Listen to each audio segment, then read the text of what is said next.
Quelques tendances issues de la culture noire, partie 1. Les ongles en acrylique. Pour la petite histoire, les ongles en acrylique ont été inventés par Fred Slack, un dentiste blanc, en 1954. Très rapidement, ils sont adoptés par les femmes noires qui en font un symbole de féminité et de style. En 1966, Donyale Luna, première femme noire en couverture de Vogue, porte des ongles en acrylique. Elle représentait la tendance qui faisait fureur dans le milieu des femmes noires. Populairement dans les milieux blancs, les faux ongles étaient considérés comme un signe de classe inférieure.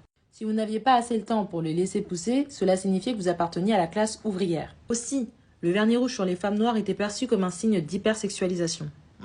Bref, la tendance se poursuit dans les années 70-80 avec des personnalités telles que Diana Ross ou encore Millie Jackson qui dominaient les charts disco avec des faux ongles rouges vifs comme signe de prédilection. Dans les années 80, c'est l'athlète Florence Griffith Joyner, connue sous le nom de Flo-Jo, qui fera sensation avec ses faux ongles en acrylique. Alors il faut savoir qu'elle a remporté l'or olympique, mais les médias n'auront Dieu que pour ses ongles.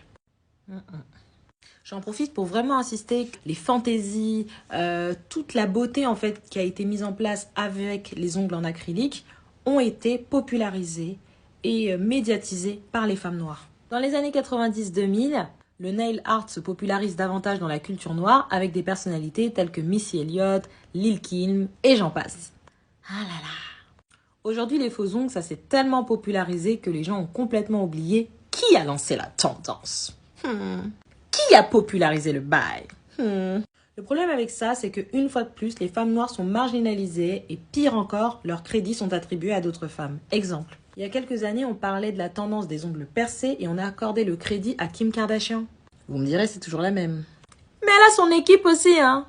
Le souci, désolé pour le gros plan, régalez-vous les yeux, mais en fait, c'est Janet Jackson qui a lancé la tendance des ongles percés. Alors là, on a Kim, hein, les ongles percés, et là, on a Janet Jackson dans son clip What It's Gonna Be.